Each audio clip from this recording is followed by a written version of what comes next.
The water in my bucket had frozen solid again. I know this because I reached for it at 6:40 this morning, and my hand found something that didn't move. Not stiff, not thick, solid, a single mass of ice. I had to use the back of a hatchet to chip at the surface, and by the time I had enough to fill the kettle, my knuckles were cracked, and the cold had settled deep behind my elbows. You know what's ironic? Standing there in the grey morning with blood drying on my hand, all I could think about was the heating system in Day Hall, Cornell's faculty administration building. I sat in that building for 9 winters. I cannot remember a single morning there when I actually thought about the temperature. I thought about budget allocations, tenure cases, the Title IX dashboard. I thought about the agenda for the next meeting, which was always just a preparation for the meeting after that. I stood in the North Cascades with frozen water and realized I had spent a decade barely noticing the very comfort I was now bleeding for. I'm Dr. Catherine Morrow. I was Dean of the Faculty of Arts and Sciences at Cornell University. Before that, 22 years as a professor of medieval history at Columbia.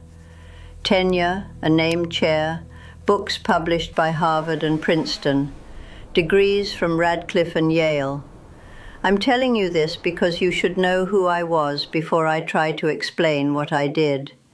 I burned all 3 of those degrees: the Radcliffe diploma, the Yale MA, the Yale PhD. In a backyard fire in Ithaca, before I drove north to this 14 by 18-foot wooden cabin on the shore of Lake Diablo. No electricity, no Wi-Fi, 14 miles from the nearest gas station. The burning wasn't dramatic. I was packing 42 boxes of books. When I got to the diplomas, I saw the heavy frames my ex-husband David had chosen. We haven't spoken in 3 years. I looked at the boxes. There was no space. That was the practical truth.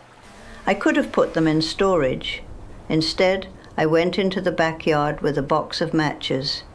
The moment those papers caught fire, something left my body that I hadn't known was sitting there. It wasn't relief. It was the absence of weight. Like putting down a heavy bag you've been carrying for so long you'd forgotten it was there. I drove west the next morning. In the academic world, peer review means your work doesn't exist until 3 anonymous readers decide it does. I spent 30 years inside that system. What I didn't understand was that it was doing something to me at the cellular level. In 1994, I started my real project, the scriptorium of the Abbey of Saint-Denis. 12th century monks producing manuscripts of extraordinary beauty in total silence. They were anonymous, no signatures. They left only the work behind. I wanted to write about that. I opened a file on my laptop in 1994. I had that file open on machine after machine for 29 years. 0 pages of actual text. Every morning for 9 years as dean, I opened that file at 7:15 a.m., not to write. I looked at it the way you keep a houseplant you can't make grow. You just keep watering the dead soil to convince yourself it's a choice and not a failure. In 2021, I told David I was going to take a leave to finally finish it. David just looked at me. "Cat," he said, "you've been saying that since 2009. He wasn't being mean, he was being accurate.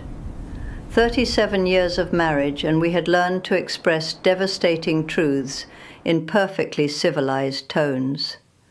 I didn't take the leave. I went back to Day Hall. The breaking point happened in a conference room, November 2022, the Committee on Academic Freedom. We were voting on a harassment case. I had read all 400 pages of the dossier. The chair asked for the vote. I raised my hand. "The Dean votes yes," he said. In that second, I realized I did not know why this had been the work of my life, why I had spent 40 years in rooms with fluorescent lighting and procedural language. I raised my hand, and I felt nothing. I left the meeting and stood in front of the restroom mirror for 11 minutes. I saw a 60-year-old woman with a Burberry scarf, and I realized I had no idea who she was outside of the title on her door. I entered at 3:47 p.m. I left at 3:58 p.m. That's not in the footnotes. Somewhere along the way, I had started peer reviewing my own thoughts. Every opinion had to pass through an internal committee. Is this defensible? What would the anonymous readers say? By 2020, I had no spontaneous opinions left. I had positions on everything, sure, but I couldn't tell you what Catherine Morrow actually thought. The girl who loved the smell of old books had been replaced by a mechanism for institutional standard. Realizing I had lost access to my own mind, that was the scariest year.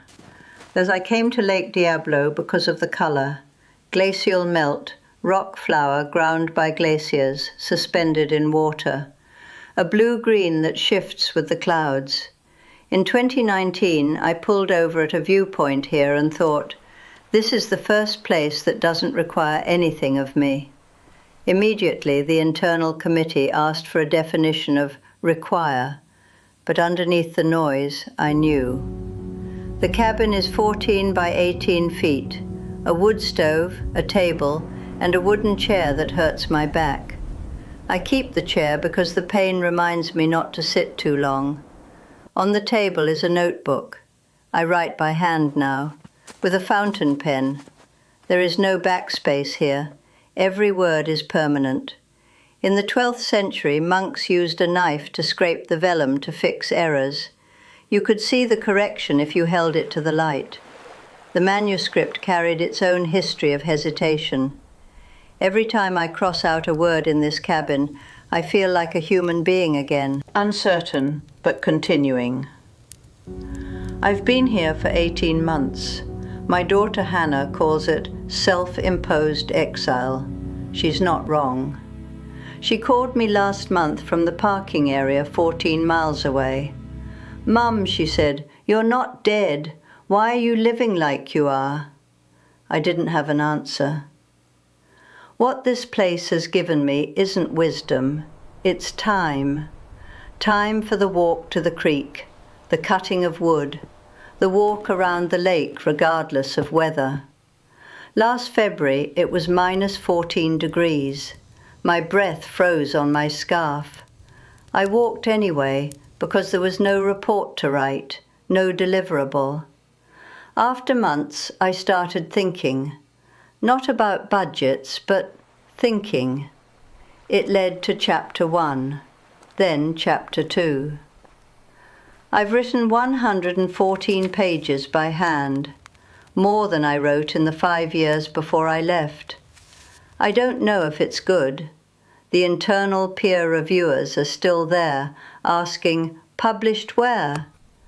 But out here, no one will read these pages but me.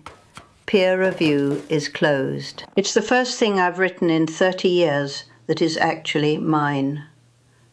I think about the burning sometimes. The Radcliffe paper caught fastest. The Yale diplomas were heavier. The frames made the fire flare up briefly.